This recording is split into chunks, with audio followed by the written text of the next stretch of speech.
So, hello, good evening, everyone, and good morning for those who are joining us from the United States. This is an event about change in American drug policy landscape. So, good morning to those who are in the US as well, and to our panelists who have joined us as well from different parts in the United States and in Mexico. I'm very happy to have you with us today to have this discussion and this debate, actually, where we will try to exchange ideas and try to learn more about what is changing and what is happening, what are the reforms and the setbacks that the drug control policies and the actions against drug trafficking and drug transit or that are trying to reduce drug consumption have as impacts, and where are the reforms that are seen today. So very briefly as an introduction and not to waste time because it's mostly about hearing from this great panel then from a presentation. As we have seen, so the United States is facing a historic opioid overdose crisis related to opioid use and other other illegal drugs. There is as we've seen, also ongoing reforms around the pardons for marijuana possession. We have seen also the legalization of marijuana for adult or recreational use in many states, but also that has been not voted in others, for example, in the latest elections, in the midterms elections. And so there's a set of changes that are being seen also in terms of the adaptation and the interpretation of harm reduction policies in different parts of the country. And we see all these changes at the federal, at the state, and at the local level.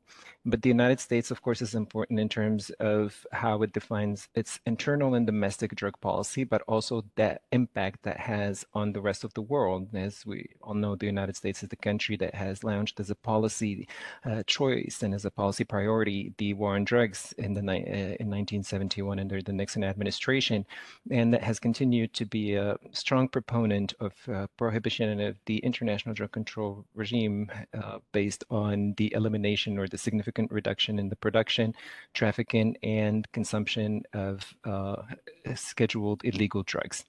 So today we're going to be having a debate with this great panel that I am so honored and glad to be moderating. And so just very briefly to introduce the speakers to introduce the speakers to all of you, I will start, of course, with Jasmine Tyler. And Professor Jasmine Tyler is an associate professor of practice at the McCourt School of Public Policy at Georgetown University, where she teaches 21st century public policy from a critical lens with an equity analysis. And she also serves as the executive director of the Policy Innovation Lab.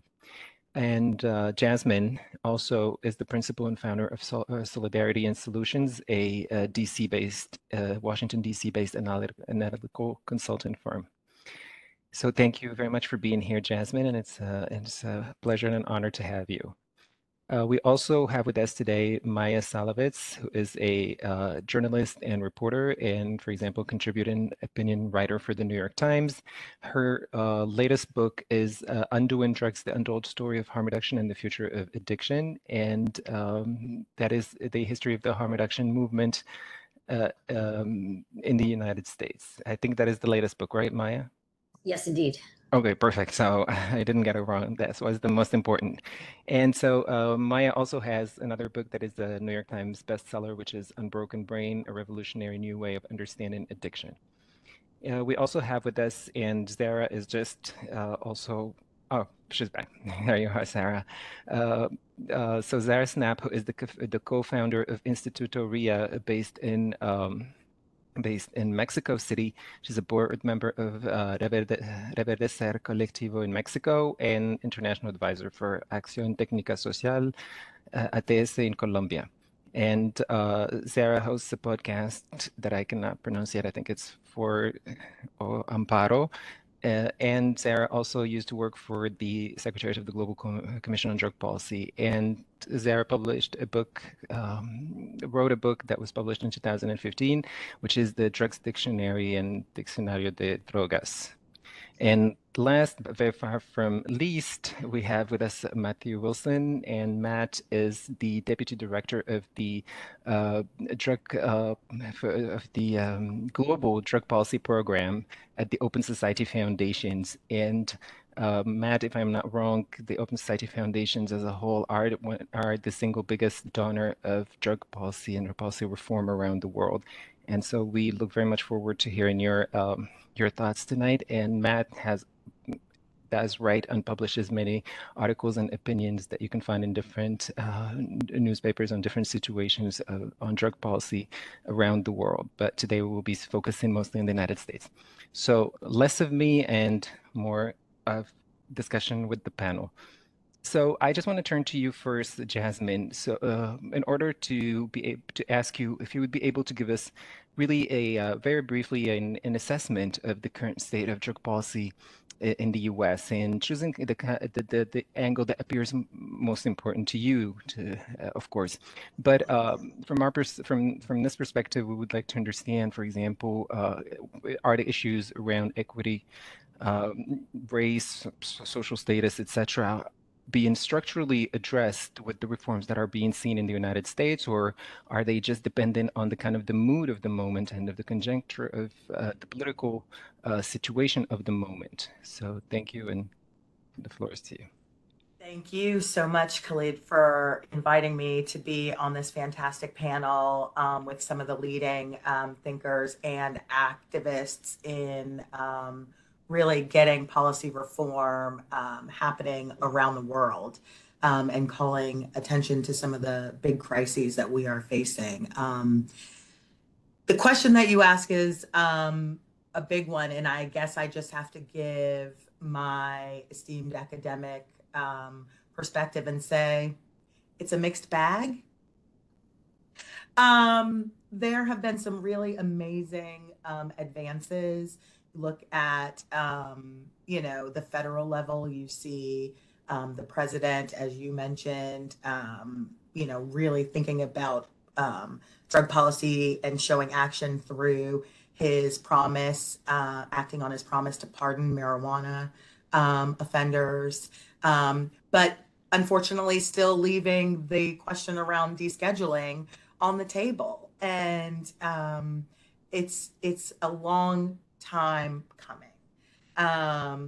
The conversation around marijuana at all is so last century that it really continues to divert so many resources and so much of our attention when we have life-threatening and devastating death rates due to our opioid and overdose separate, right, crises. And the numbers of people who continue to die, the number of people that I know who have died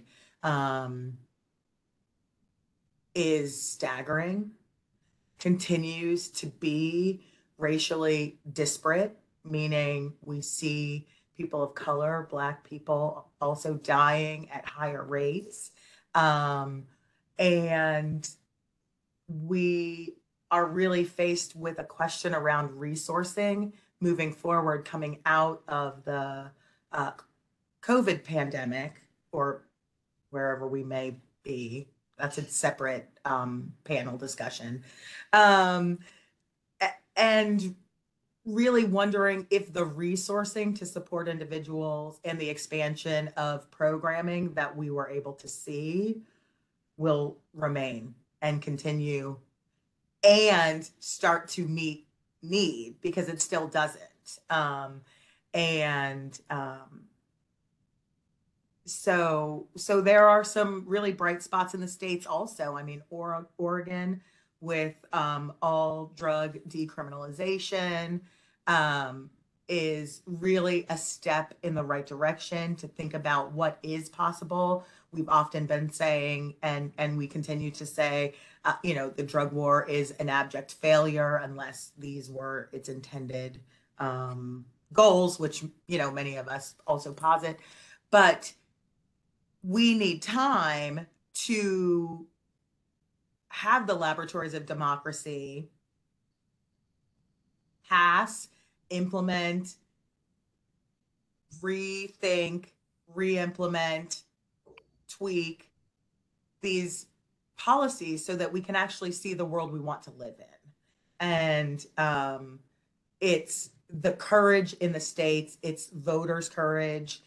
We saw in the midterm elections that drug policy and fears around um, crime reporting did not negatively impact voters in terms of selecting candidates who support reforms. And so I think that shows too that there's a real spirit for innovative policymaking to think about these issues. And I'll wrap here. The question about equitable policymaking and thinking about underlying or root causes is a conversation that I'm looking forward to having with this group and with the attendees, because drugs are not necessarily or the only problem. And unfortunately, they can result in problematic behavior. But most people or most of the issues that are manifesting are really related to poverty, to economic injustice, to the instability related to basic human needs that is perpetuated in our societies and in our economic structures. And until we're able to really address the underlying root causes, including racism and xenophobia and gender and sexual orientation and identity, othering and marginalization, oppression, drugs will remain an issue. And I'll just Yeah. stop there. No, thank you very much, Jasmine. I think you raised two very important issues. The first one is really about the time that is needed for these policies and those reforms to show actually and to be assessed and to be evaluated and then changed dependent on the need they do have. And that's why, for example, we still see this big discrepancy in incarceration policies, and where we can see that a lot of people are still incarcerated, and especially from certain groups and certain ethnic groups within the country, etc. But it's also, yeah, also what you've been saying at the end on the discrimination and the stigma generally. But the fact is that drug use is what is, or drug activity is what is criminalized mostly by policies and laws. But I think that we will get back to this because it's very interesting and important. But actually, you also spoke about the pain and the real impacts and the very real impacts of the current situation, be it the policies and be it, of course, on the lives of people. And that gets me to ask you, Maya, please, to come in and give us like a view, a very brief view. I know it's very detailed and very multidimensional, but a brief view on the overdose crisis in the United States. And what I'm very interested in also to hear from you specifically is to see what is fact and what is myth. What is the reality of the diversion from the prescription drugs, for example, into the illegal market? What do we know about the data there? What is the reality? And for the audience to better understand actually this debate. And of course, this is also a discussion. So Zara, Matt, and Jasmine, feel free also to come in at any time. Yep. Thank you, Maya. Thank you so much. So yeah, so the opioid/overdose crisis right now is really basically a street illicitly manufactured fentanyl crisis. The supply of prescription opioids has been cut by more than half.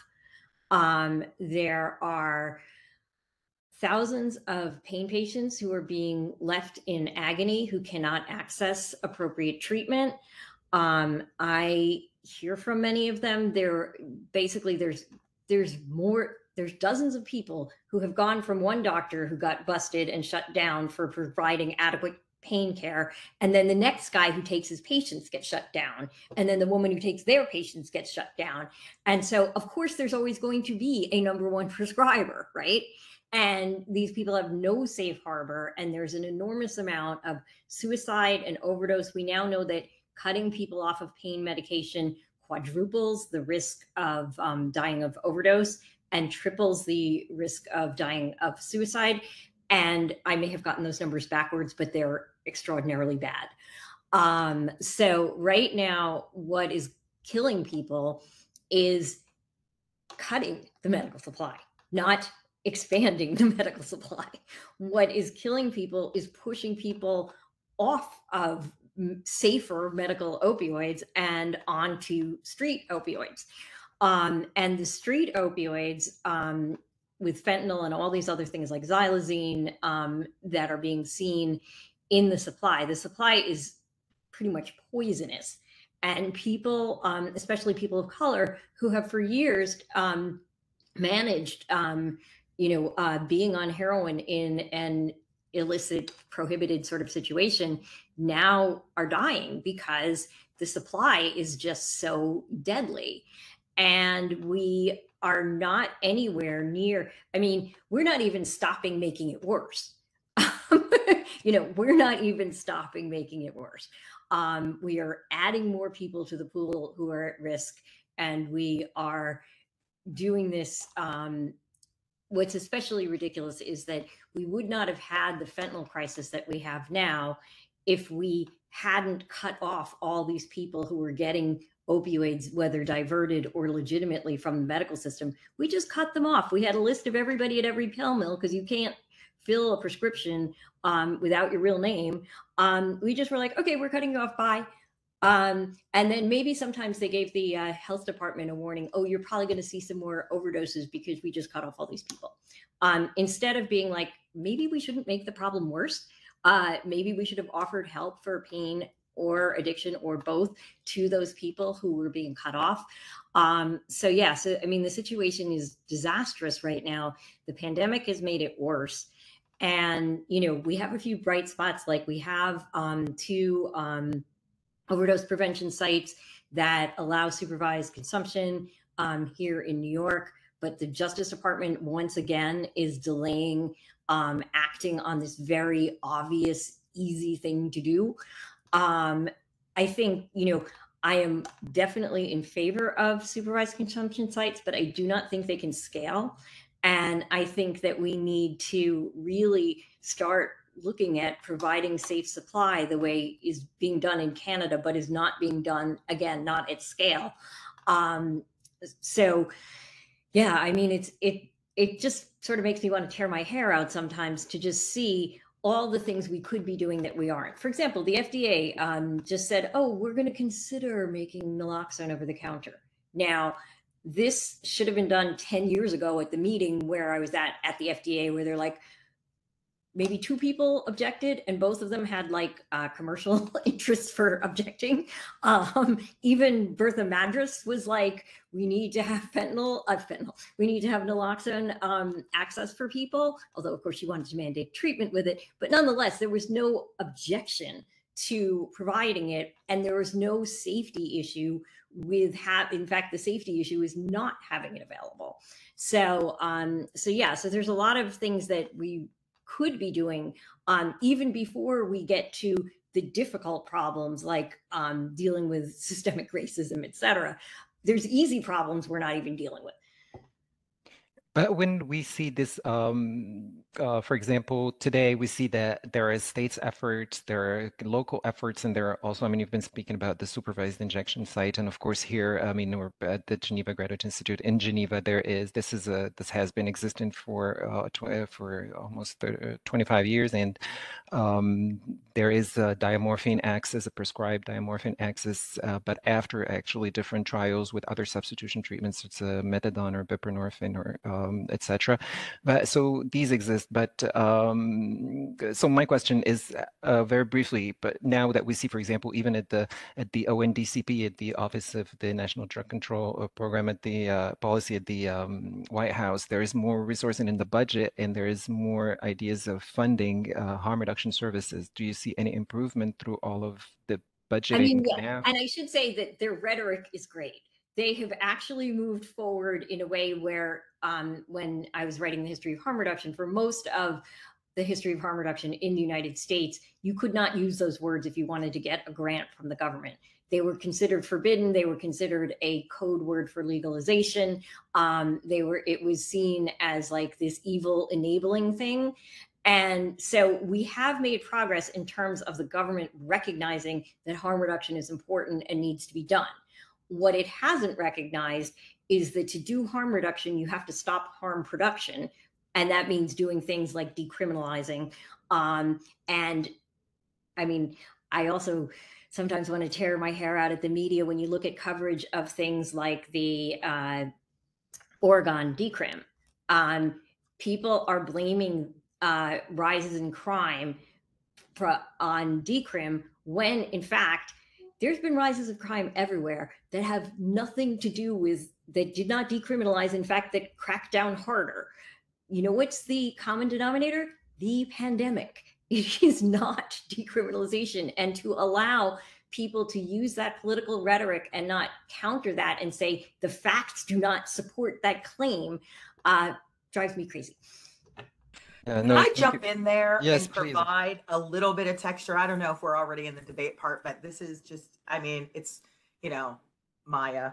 So I just want to say a little bit more because Maya's point here is so important. We have had 51 years of the drug war. I am going to turn 48 next year. I have never lived under a different policy regime. In fact, we could talk about further how my life has been specifically impacted directly by the drug war and drug war policies. But Oregon, before implementation was fully underway and the funding was even out the door to begin the programming and the parameters of the decriminalization policies, was already being demonized and decidedly needing to be rolled back. Before even being stood up.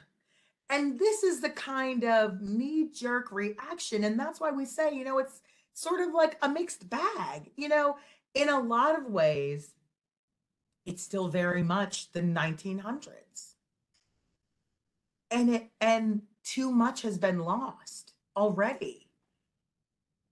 With 20 more years of, we've all at this call been, it's going to be the 35th anniversary. It's going to be the 40th anniversary. Then it was the 50th. It's like we have got to turn the corner. So I'll just pause there. But I just wanted to give a little more texture to what Maya was saying. On one side of the equation, it's 51 years and counting. And on the other side, it's like less than a year.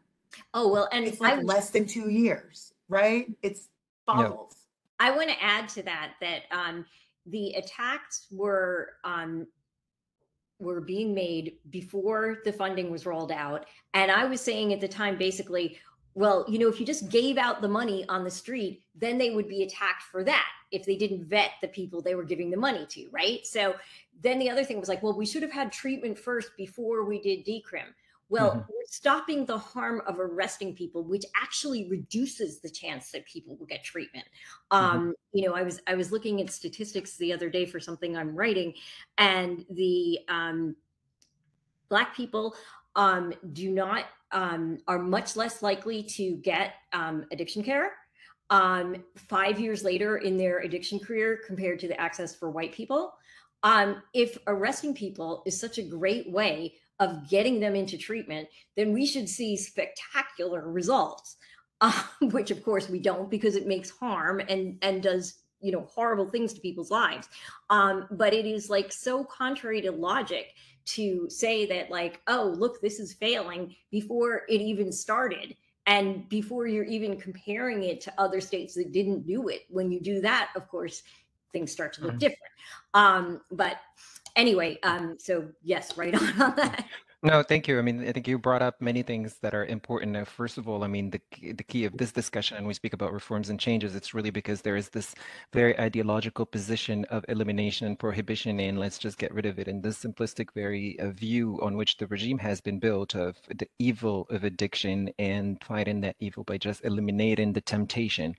And its existence. And there's also, and on the other hand, there's the multidisciplinary evidence that we're getting from the numbers from the medical field, from social sciences, from different, you know, that we're seeing the real impacts of what the United Nations refers to since 2008 as the unintended consequences. And the first of them is the existence of that huge market itself, that huge illegal market controlled by organized crime mostly, that we see. I mean, so this is why we're having this discussion. And I mean, thank you very much for putting it into really into reality, and just for also the audiences that Oregon has passed by referendum, by vote, the decriminalization of the possession of all illegal substances a couple of years ago when it entered into force.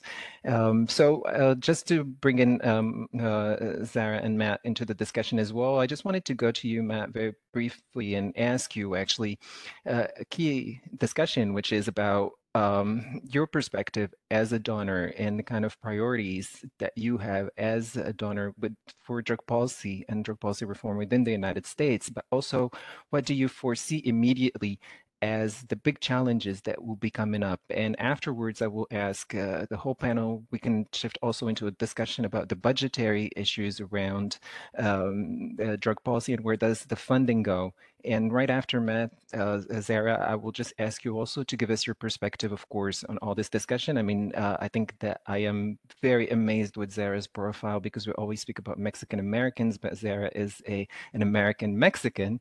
And so, if can you give us, of course, the perspective on this discussion on the domestic issues, but also, and very importantly, the impact of this on Latin America and how is this reverberates and seen? I mean, what are the effects that are being seen on Latin America and its policies, actually? And I will get to ask you further questions about that in the minutes to come. But I'll give you the floor, Matt. Thank you so much. Thanks, Khaled. So nice to be here with everyone. Khaled, I have to take one exception with your very generous introduction of me. You mentioned something about not being last and least, and I just want to be very clear that among this group of panelists, I am most certainly least among them. I look up to all three of these people tremendously, and they are doing the real work. As a donor, it's just a real privilege to get to share a stage with them. And also just a big shout out to all the women in the global drug policy reform movement. If you take a look at pretty much every single major organization fighting for harm reduction, fighting for drug policy reform, fighting to protect pregnant women, you find really incredible women at the helm of those organizations. So if you don't know about it, start researching and learn from those people because they're really incredible. So the challenge with being last, of course, is that I fear I don't have too much new to add because so much has already been brought up. But I guess at risk of some mansplaining, I'll still give my spiel. I agree fully. What we're seeing in the US is a significant fragmentation of drug policy. And on the one hand, it's incredibly exciting. I mean, I think there are few areas of social policy undergoing such a significant shift. So within that, we do see these pockets of really exciting developments that I think, you know, all of us on this panel support, but we see lots of inconsistencies, and we're well aware that the little bit of progress we're making here and there is not sufficient to tackle or overcome the full scope of what we see in the war on drugs and what we just see as a misguided approach to managing drugs in society. So I think we'll wrestle with that fragmentation for many years to come, both domestically and internationally. So 3 areas, and then the challenges I'm expecting in the short term. So the OSF drug policy work, particularly in the US, but also globally, I would say kind of has 3 priorities: harm reduction, decriminalization, and equitable regulation. So in harm reduction, I have to give a big shout out to my colleagues, Sarah Evans and my former colleague, Daniel Wolf, who have really been pioneering this work. And if I have anything to say about it, it's what I learned from them. And here I just really get to report back on their work. It was already mentioned, the overdose prevention centers here in the US. The Open Society Foundations is a big supporter to On Point. They have 2 locations here in New York City. Rhode Island, I think, is the first state to legally allow an overdose prevention center. Now we have a federal decision that we're waiting on that will, help either pave the way or diminish the possibility of these things. But we're supporting that Rhode Island effort. We're supporting rigorous research around it, so that way we can keep building the case. Not that more evidence of the efficaciousness of overdose prevention centers is needed, but of course, in the political realm, it'll be important that we have those numbers. So yeah, overdose prevention centers are a big part of what we're looking at domestically, as well as naloxone. Two efforts to call out. One is the Remedy Alliance. I think they're the largest provider of sort of nonprofit generic naloxone to community-based groups, trying to make it more and more available. Another effort is Next Distro. They're an online platform able to mail naloxone all over the country to try to help to get it more into the rural hands. I agree that overdose prevention centers and naloxone, neither of them will be the silver bullet to get us fully out of this, but the logics behind them and the important intervention that they are is precisely what we need more of. And Khalid, you pointed to it, right? Like, still there's this pervasive understanding of prohibition, of some drug-free trajectory we're working towards. Drugs are not a problem to be solved, but a challenge to be managed. And we need more interventions and a much wider scope in the continuum of care for people. So OSF is working towards that. None of that makes sense if we still operate in a paradigm of criminalization. So, we were proud supporters of Oregon's Measure 10 effort in 2020. And I'm very excited to see that Tina Kotek was elected governor in Oregon. She was the one candidate in that recent race to support Measure 110. And of course, scaling up of treatment and making alternatives to criminalization more effective, better at reaching people where they're at along that continuum of care is essential. But we need to continue to stand up Oregon, increase the political acceptance of decriminalization, and try to move that intervention to other states and federally. And then finally, like a new area that we haven't talked much about here is cannabis regulation. Of course, we've now seen 21, 22 states have regulated. The quality of those regulatory regimes varies quite a bit, but I'm excited by what we have seen in a number of states. I think New York State, for those who are interested to look more, at least in the regulatory setup, offers a lot in terms of trying to both bring about real social equity measures in the structure of the market, some restitution, and maybe we say reparations for the war on drugs through some reinvestment back into communities disproportionately impacted by it. And then crucially, efforts to limit the corporate capture that we're seeing in the marijuana market. There's much more limitation in how New York basically isn't allowing vertical integration of the markets and how they're limiting multi-state operators in New York State. So we're trying to really globalize some of those insights, and really put forward this sort of new generation of regulators, many of whom are women of color, to speak about these important innovations in the U.S. space. Big concerns. I am concerned a bit about federal marijuana legalization. We have a big possibility to do that wrong. I think federal legalization could come in and wipe out a lot of the positive innovations that we've seen at the state level. So how we move forward with federal legalization as it becomes more and more a reality in the coming years is important. I think the biggest challenge for harm reduction, decrim, and somewhat all of this, which has already been raised, is that we're starting to see these political narratives around chaos cities or a resurgence of the law and order sort of approach from politicians. I mean, even here in New York City, we've got Eric Adams, who has, really positioned himself as some sort of moderate Democrat trying to reclaim the law and order approach. And coming into a Republican House, I think we will see more a linking of, border control and an anti-immigrant rhetoric with expanded fentanyl coming over the border to try to criminalize and crack down on the border. And I think these things will present huge political challenges for us as harm reduction becomes a more publicly discussed approach that we've got to figure out how to tackle. So I'll leave it there, and thanks for having me again. No, thank you very much, Matt. I think you give a great transition with the border discussion and with the, of course, the question that I asked you, Zara, to give you the floor right now. I also wanted to add that just to remind the audiences that Latin America has had like a last 15 years where there was so much dynamism and so much changes and so much discussions and debates. And so I also wanted to add to that question, how did the US changes influence Latin America, but also how did these dynamics in Latin America influence kind of the debate in the United States, if they did?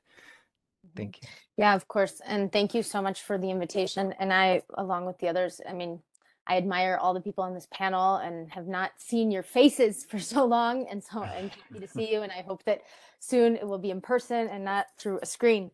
And so thank you. And thank you for bringing in this issue of how Latin America is interacting with the United States, because I think it's an important piece. And I think it's really within two areas, which is obviously the negative area of how the US influences Latin America and vice versa, which is essentially in this pressure to maintain prohibition and this increased need of understanding that, a country begins to explore different drug policy reforms, and the United States comes to visit. And who do they send? And that, who's the government officials who they send? And so Mexico in 2018, when the new president comes in, we got several visits from officials, including Kamala Harris, where what we had heard, coming back was, okay, it's fine if you move forward with cannabis regulations, but you cannot talk about poppy. Like, do not push anything around poppy. Now, in Mexico, we haven't actually moved forward with any cannabis regulation. I mean, we've approved different measures in the Congress and in the Senate, but since it wasn't the same initiative, we have not seen full regulation. It's been coming from the courts, from a judicial strategy. When we see Gustavo Petro, the president of Colombia, coming in and beginning to talk, or people within his government talking about cocaine regulation, which is something that we've been working on from Instituto RIA, but in collaboration with Acción Técnica Social in Colombia. Since 2016, we've been talking about this within the peace agreement. And he's talking about total peace. And we're like, if you want to talk about total peace, you have to talk about cocaine regulation. You have to talk about it. And who comes to visit?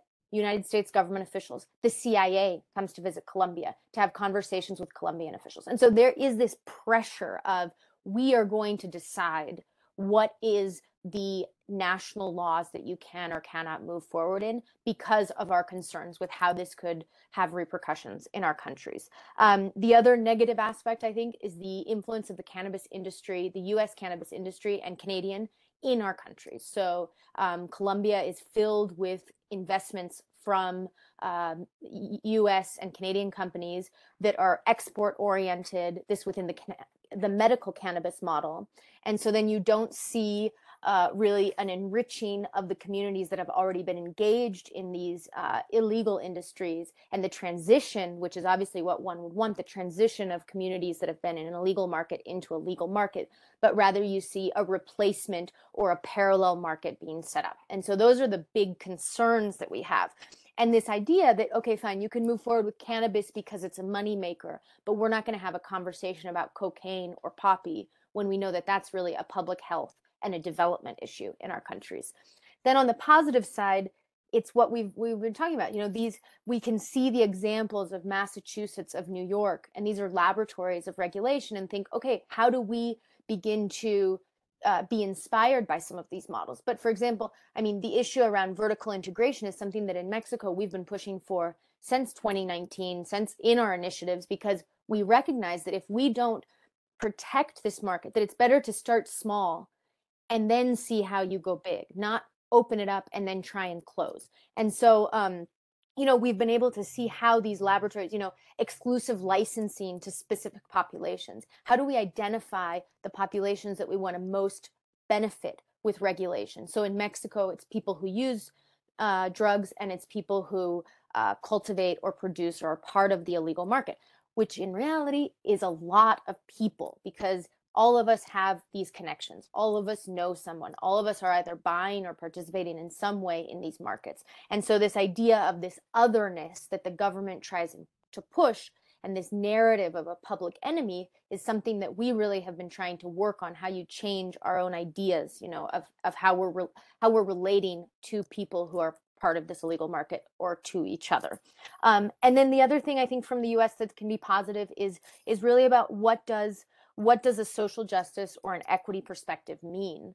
And that's where then, you know, it's identifying oppression and privilege, recognizing it, and then really thinking about how are we going to destinate, that's not a word in English, how are we going to tag, how are we going to put resources towards reparations? Because we are talking directly about reparations, because for us it's not just the communities that participate in these illegal markets, it's also thinking about all the other harms that prohibition has had on our communities. So it's disappearance, it's feminicides, it's structural economic inequity.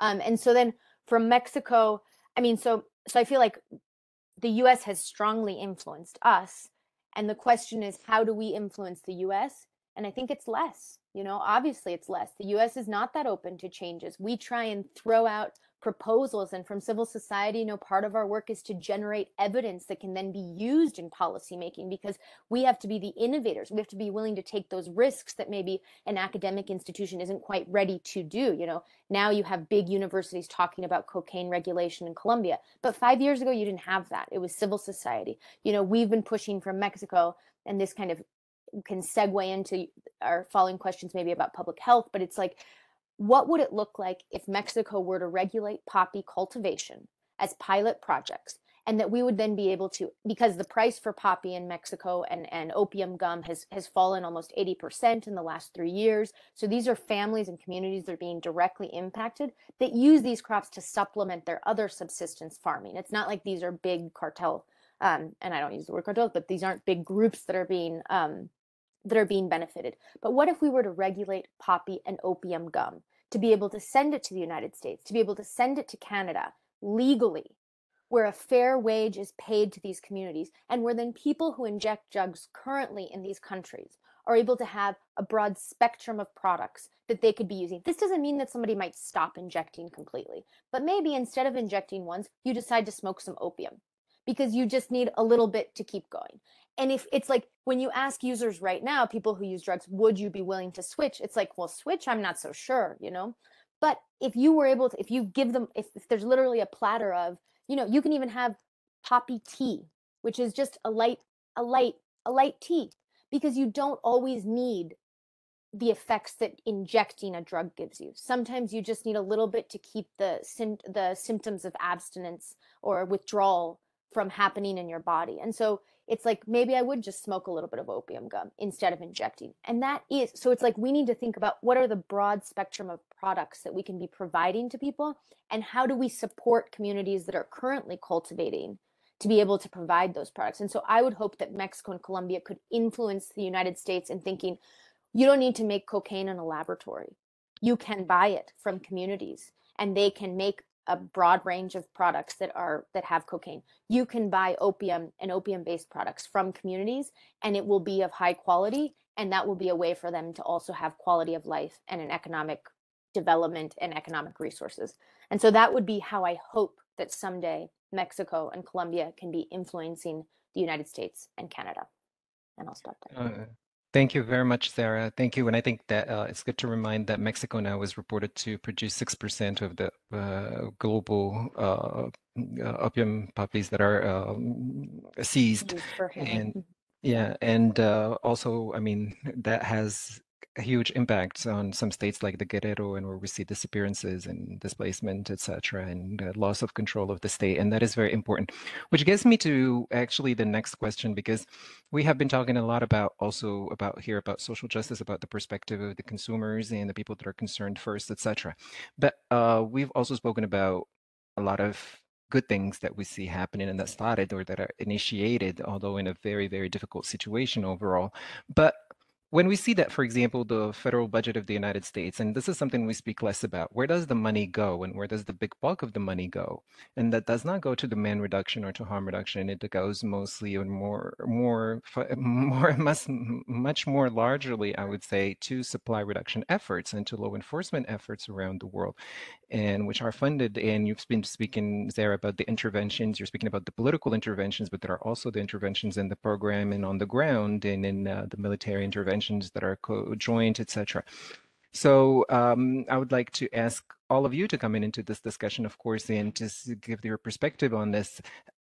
Is there really change when we see that not really on the ground, not on the big chunk, I mean, of the funding and of the budget? And how do we also relate that more specifically into, I mean, how do we, in reality, when the budgets are focused on law enforcement, how much in reality is going to change around the world? Doesn't that reinforce the prohibition paradigm that is to put the weight on the transit and the production countries and to keep the drugs away there? They just don't need to arrive here. As long as they are in the border, stopped in the border, well, then that's okay. Let's export the violence to some extent to other places. Yeah, so please feel free to all come in. I would just like to add that fentanyl and other synthetics are going to take over the market entirely from poppy and possibly even cocaine if we don't do something different. And this is like the worst of all possible worlds, because you're having massive unemployment in the source countries and, you know, taking away subsistence from people using it for subsistence. And you're having this concentration of these drugs in these organized crime, or whatever you want to call them, organizations. And you're killing a lot of people. The natural products are safer. So I don't know how you would regulate this such that you would kind of nudge people towards back towards poppy and back away from fentanyl. But it is something we need to think about, because otherwise we're going to have this just disgusting mess of a market that we have now that is killing so many people. And I think, you know, if consumers had access to a better product, they would probably use it. I don't know how to make this happen, and I'm just engaging speculatively here, but I do think that, like, this enormous change that we've seen, basically the globalization and industrialization and pharmaceuticalization, but in an illicit manner, of all of these substances, is this huge change that the policy world, I don't think, has ever even seen before. Thank you. Yeah, I would just jump in there and I'd say, you know, we are seeing an outsourcing of the US policies into other countries. And so Mexico has, I mean, we have already militarized public security, but we have now militarized our southern border. And so it's Mexican military that are stopping these caravans of people who are migrating. It's this conflict. I mean, and it's literally because and it started under Trump, but Biden has continued it, is we are going to just give money so that Mexico can be the wall rather than putting a wall where we are. And we are not going to, and so right now in Mexico, there's Haitians, there's Venezuelans. I mean, there is a huge migrant population that obviously their end goal was to reach the United States, but that are not going to get there, and that they will then be integrated in some way here in Mexico. But it's a thing that the United States is outsourcing these policies because they don't want to be seen as the bad guy, or they don't even want to have to look at it, right? They don't want to have to see what's happening. And that's where then you see that, I mean, and Mexico is being accomplice in this. No, they're saying, okay, fine, we'll do it. So it's really that, the country, I believe that in Latin America, we need to be being much stronger in a regional way against what is the United States trying to impose in our countries. But it's very hard. And when you look at the budgeting, in the past 2 years, the funding for the military and for public security forces, which now kind of have this like between civilian, but it's actually military, has increased over 70%.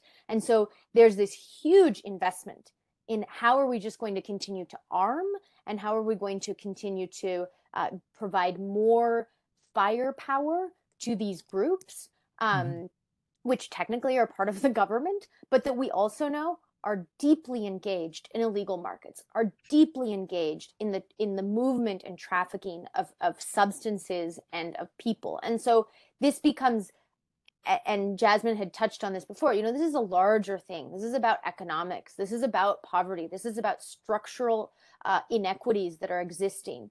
And it's that we have normalized this. In the United States, we've normalized that 100,000 people die every year of an overdose. In Mexico, we've normalized that 36,000 people die every year of homicides, and that 15,000 people are going to be disappeared per year. And so it's this thing that we just can't take anymore. But at the same time, we're not doing anything to change. And that's where then you start to hear this institutional frustration from governments.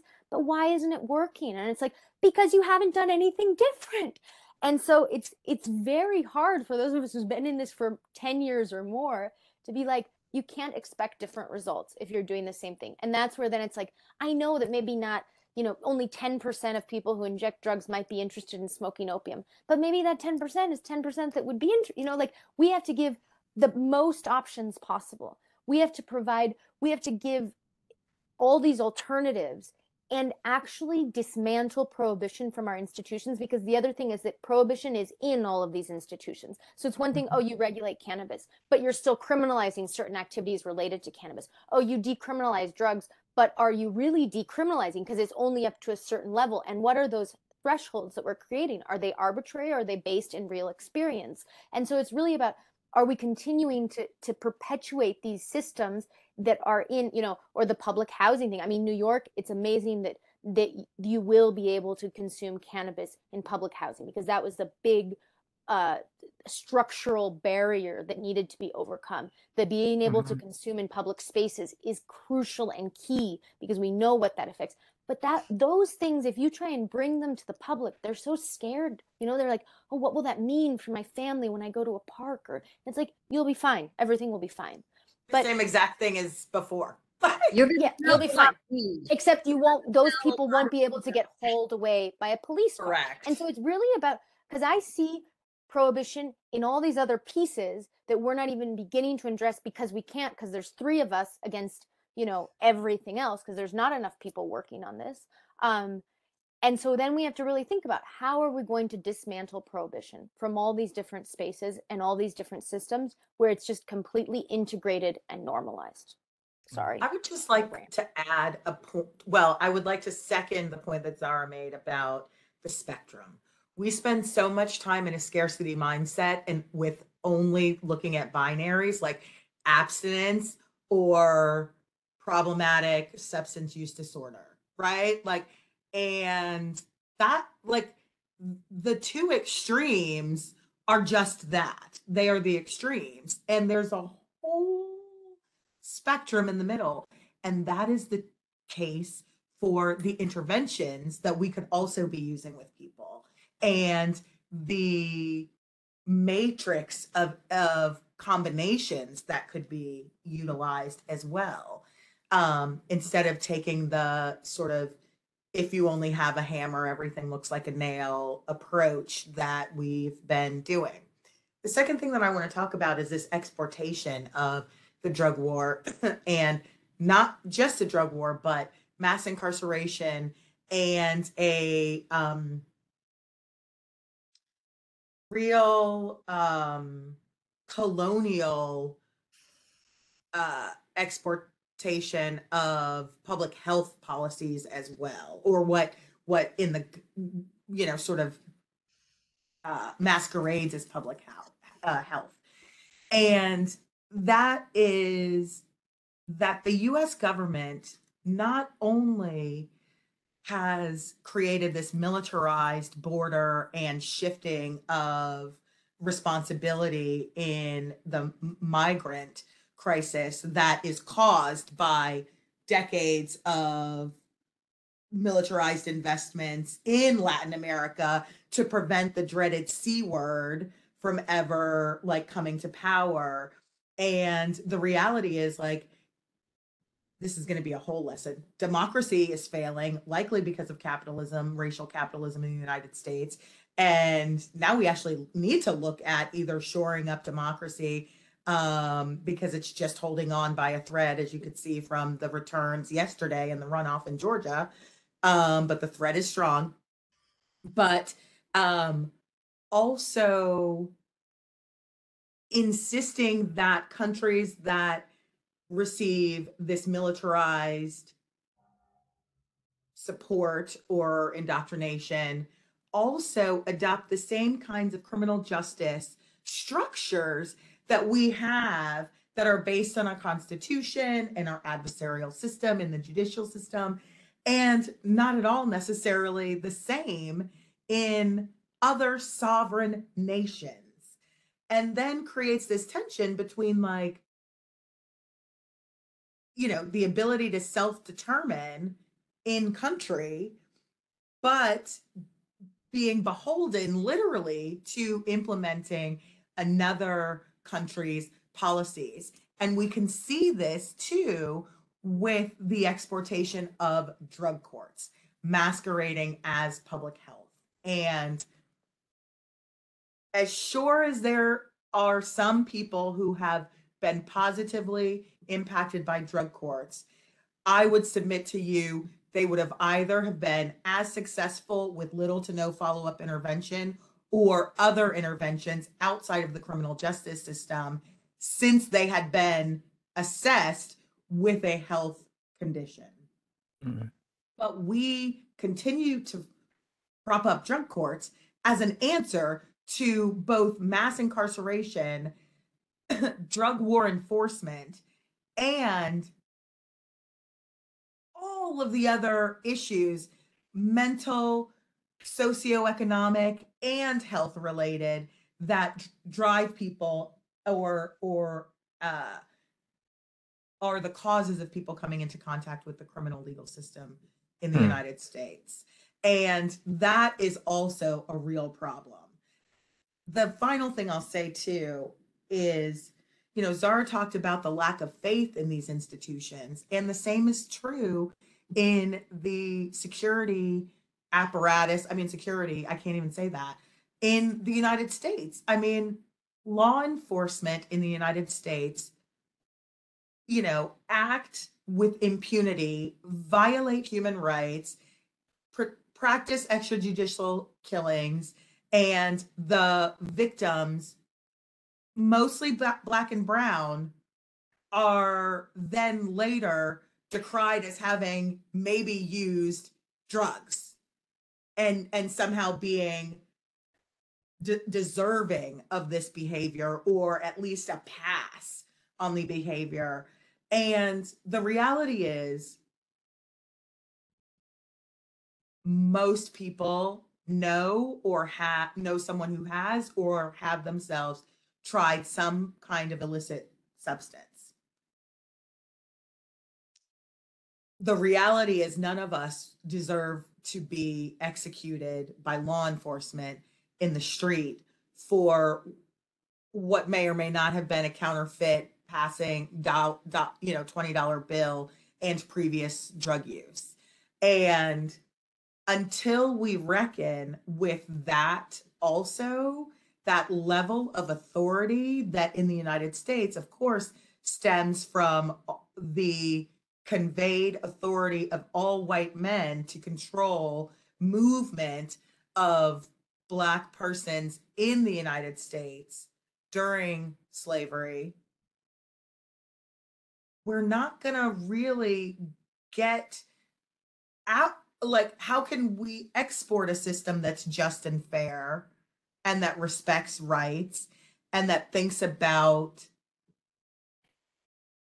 self-determination of people and community if we're not doing it here? And this is where we can't continue this.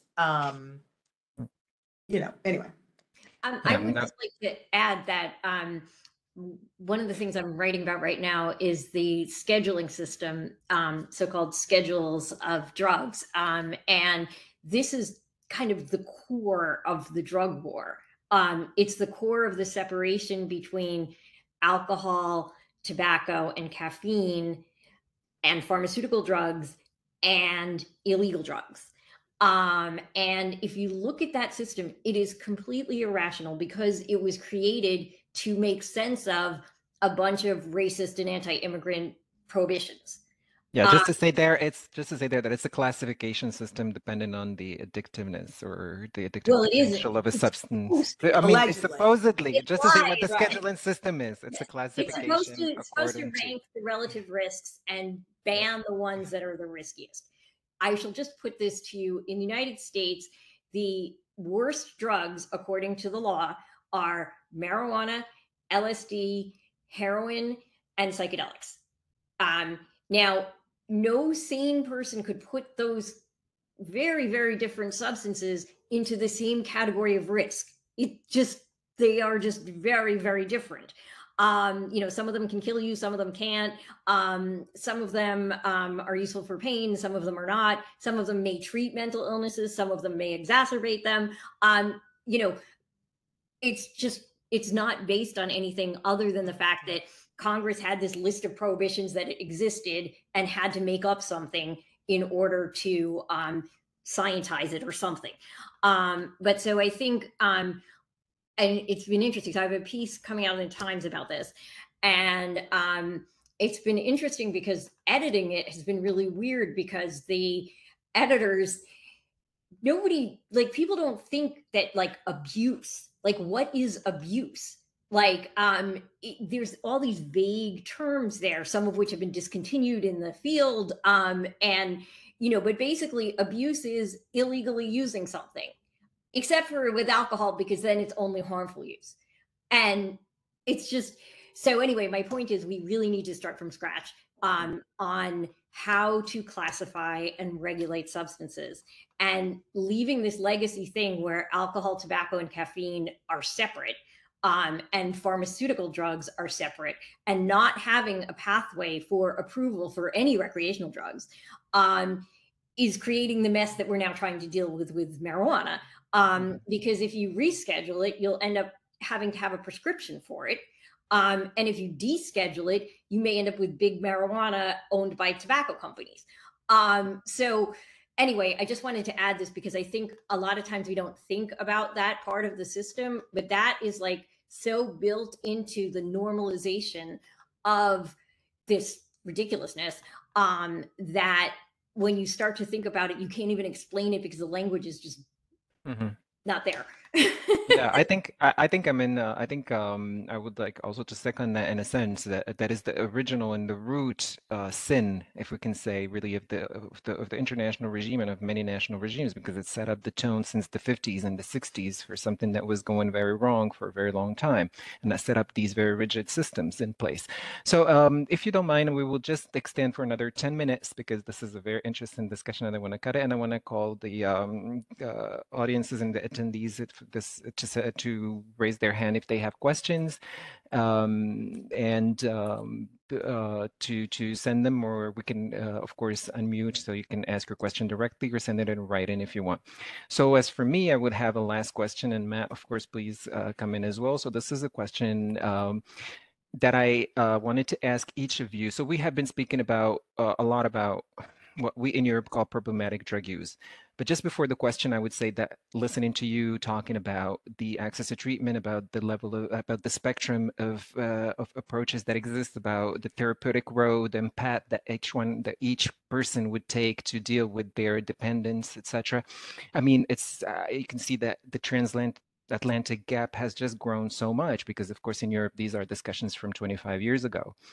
And these services do exist. And I mean, here in Switzerland, of course, but also in other countries in Western Europe. So, yeah, I mean, for the audiences, it might seem very surprising since the that this we're still at at that same level of discussion within the United States, when here that debate does not exist really because the services have been put in place. But going back to my question is moving on into the marijuana and cannabis legalization. So now that it's happening and that we see the levels at the federal level as well, the efforts to get it in, to get bipartisan bills, get in bills from the Republican side and from the Democratic side, etc. With Canada, Mexico, Zara has spoken about it through the court, etc. But also all the efforts, legislative efforts at the Senate and Congress. But my question is, what is reported and with very imperfect data is that almost 70% of the people around the world that consume a substance are cannabis consumers. And so that is a substance that is most used. So, but it's also the substance that is most used by all social classes, and that is used by those that have political voice and that have a political presence, be it from university students to adults, professionals, et cetera, et cetera. So if you take out all those people from the international drug control regime or from the US drug control regime, is it going to get better? Is it going to get worse? Because the populations that are going to be left and be concerned are going to be for specific substances that are scheduled very high, that have very high punishments, and that are also smaller in number and more stigmatized socially. So to weigh in, are we worried or is it a good thing? I think it's both. I think that if you look at how we've gone from the state marijuana legalizations to seeing decrim in Oregon, that's like the positive pathway, because it's like, oh, we legalized marijuana, nothing terrible happened, the sky didn't fall, all that stuff the prohibitionists were telling us did not occur. So maybe they're just wrong about everything. And so that's the sort of optimistic view. The non-optimistic view would be if you legalize marijuana, then nobody will care anymore, because like the large numbers of people are less affected. Now, that is not true these days because of the reach of the opioid problem, I think. And I think that, again, bodes well for the positive vision, because when we see the people who are affected as being white, basically, we tend to have nicer policies. So I think it could lead in a very good direction, but it could just shut down people's drive to reform, and people would be just like, oh, the sort of marijuana exceptionalism, basically. Yeah. I think the risk is the marijuana exceptionalism, challenge, that it's a good drug or put in some less harmful drug category. But I don't want to diminish the significance of marijuana reform writ large, a massive consumer base. And if we can move towards a more sensible approach towards cannabis, I think it does begin to shift. It's an incremental progress, but I'm one, you've got to have these changes occur step by step. For me, I mean, one, we could get marijuana wrong. And I think we are at this turning point where over the next 10 years, I don't know how many countries more will legalize cannabis, but it's definitely many more, right? We're looking at a starting to see a breakout scenario in Europe where Germany, Luxembourg, Czech Republic, Portugal are all considering. Switzerland has projects going on to think about it. So, if we can actually stand up a regulatory cannabis approach that limits the perverse incentives of a commercialization, and I think Europe has more opportunity to do that in the US, prioritizes some of these justice mechanisms, some of these social equity intentions that are beginning, and we start to contemplate international trade where we do what Zara was mentioning. How do you connect traditional legacy illicit market participants to legal markets through mechanisms of fair trade and development type assistance? I mean, these are big ideas, but I think they're out there in the future. And if we can't get those things more or less right or better, I think it's going to be hard for us when we say, now let's move on to cocaine. Now let's move on to opium. So getting cannabis right is important. I'll add, going back to the previous thing, one of the mechanisms in the US that isn't sufficient but is there are the reparations that are part of some of the state efforts. As we consider what should be a massive US retreat from the global enforcement of prohibition, I think the US owes reparations to many victims around the world.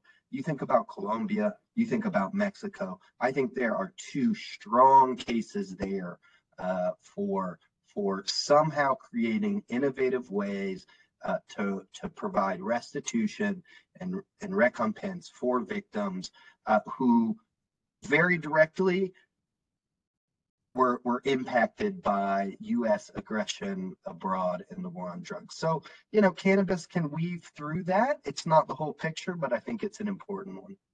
Also, let me just say one thing real quick, which is that we cannot go around being the enforcer while we're violating the international conventions with cannabis right now. So this kind of leads us in a position where, we can have some movement because we're violating these things that we're pretending we didn't impose on everybody. Yeah, in cannabis, I think cannabis is going to be the leading wedge that ultimately, drives enough tension into the international system to see some sort of treaty reform. How far those treaty reforms go or what that looks like in the timeline, I don't know, but I think cannabis is going to be, at the front edge of that reform. And I'll just say three last things about cannabis reform and regulation, and maybe four. Again, it's the laboratories of democracy. We got to get it right, and we need to see what that looks like. Is it decrim? Is it regulation? Is it legalization? Is it some combination? Is it nonprofit access? I mean, there are a lot of approaches, and a top-down federal approach wouldn't be ideal because we wouldn't be able to see that kind of innovation and local expressiveness and accountability as well. And that leads me into the point that many have talked about throughout this conversation, and that is about equity in drug policy and drug policy reform and policy implementation. And we have to always remember that the U.S. has engaged in reparations in the past. Slave owners were paid, actually, right? Bootleggers during alcohol prohibition, illicit manufacturers of alcohol, were grandfathered into a legitimate structure of regulation and allowed to maintain their expertise and service provision and manufacture during that time. The same should be true now. The folks who have shown great acumen in business and science and retail should be the people who are allowed to maintain these roles in a illicit market. And everything should be done. And as Matt mentioned, a lot is being done in the local, state, and even in language in federal pending legislation, to including stuff that I've helped to write, to do just that, right? To really be clear about equity and reparations and explicit inclusion in whatever policy interventions are implemented moving forward. I'll say one more thing about reparations, and then I'll share one more concern. I am enthusiastic about lots of reparations, and there is a housing reparations example in Evanston, Illinois, that addresses redlining, which was strategic and explicit regulations and practices that undermined Black Americans' ability to own homes and move into various neighborhoods and secure credit for home purchasing during the Jim Crow, Black Codes and Jim Crow era in the first half of into the middle part of the 1900s for our international audience, so that Khalid didn't have to do that one. And while this is a great and very necessary policy intervention in housing reparations and equity and racial justice reparations in the United States, I am very concerned that some of the funding for this reparations model comes from the legal tax revenue from marijuana in the state. And I find it ironic, or typically American, but disturbing, that the state abdicates its responsibility and that Black Americans who rely on a illicit marijuana market to avoid criminalization and to just live a normal, like, American life, are now paying into the same reparations that they and their families are eligible for because of redlining that was done before.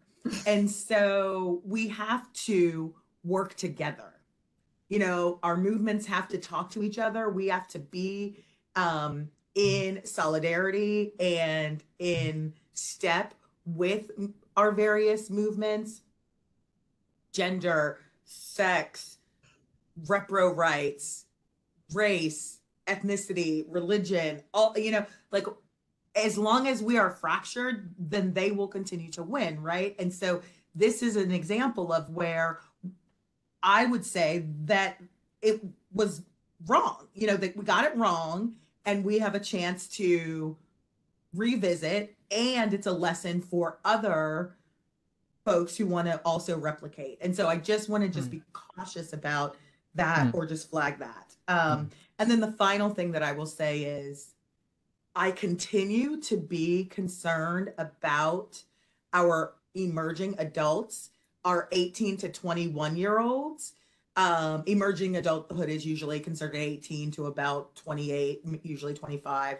And it's based on adolescent brain development, right? It's why you can't rent a car until 25. And you can get a 18-year-old to enlist, but not a 28-year-old. So by creating regulatory models and legal age limits that are around alcohol, may or may not be right with adolescent brain development, but doesn't work effectively based on what we know about alcohol consumption or marijuana consumption, but continues to leave a 3-year group of folks eligible for criminalization, and we know who that will be. It will be young, Black, and brown, basically boys, but men, right? And young men. And that is you know, this conversation is much about what we support and what we like and what we look forward to. And it's also about the real challenges that we have in being those laboratories of democracy, but how necessary it is to have these conversations and to try to see how it works, where it works, and how it can work better. And so I just want to flag that as well.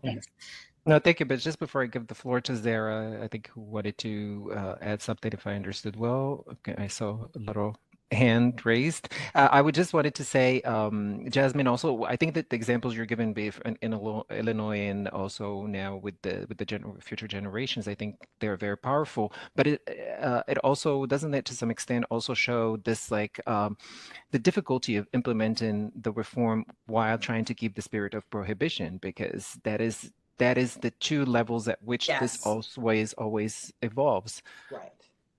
Yes, And so it absolutely. just has to go into any gap that it finds and stick there, and it without any coherence on the different levels and dimensions of it.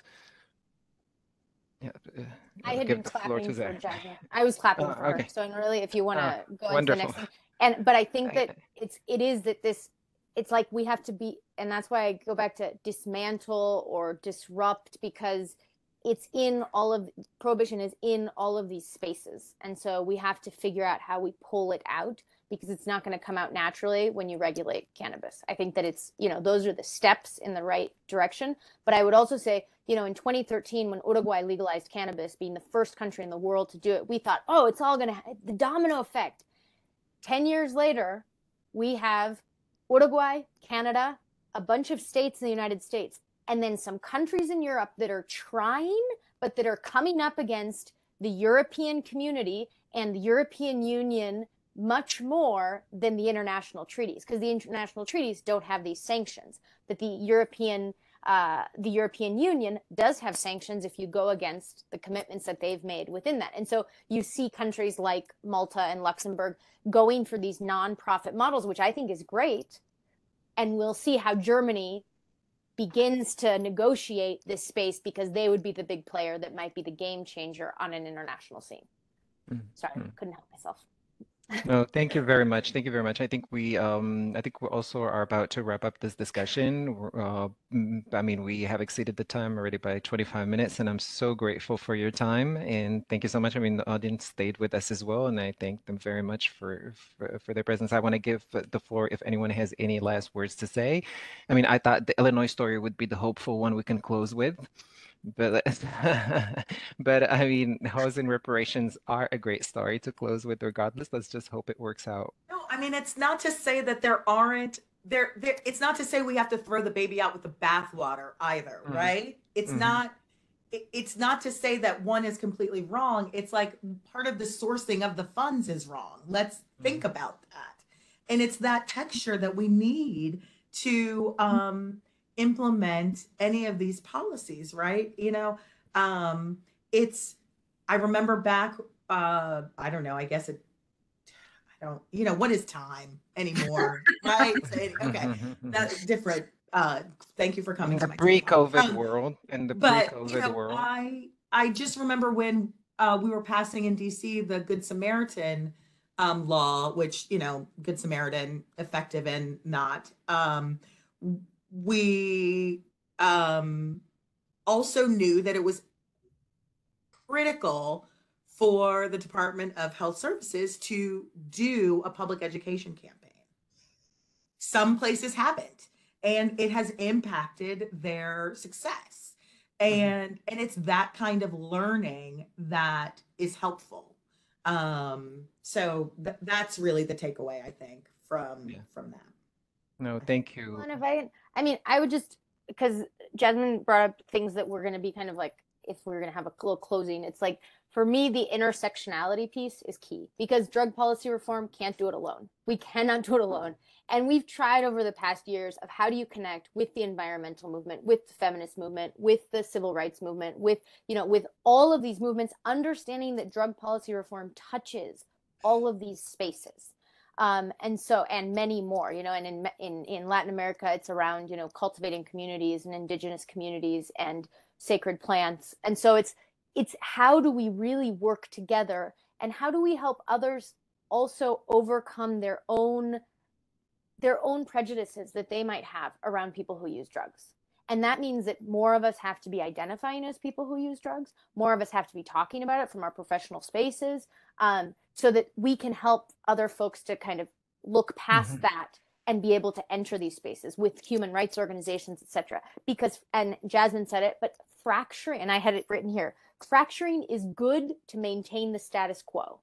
And so if they can keep us fractured and working in our little silos, then we will continue to fight little battles without getting to have big reforms. And so what we need to do is really figure out, how do we come together? How do we start to go to conferences on topics that are not our topic necessarily, but that intersects with, so that we can find ways to work together, because that's going to be the way that we're going to be able to push larger reforms, and reforms that are really based in equity and in justice. So thank you very much for the space, and I love hearing all of you.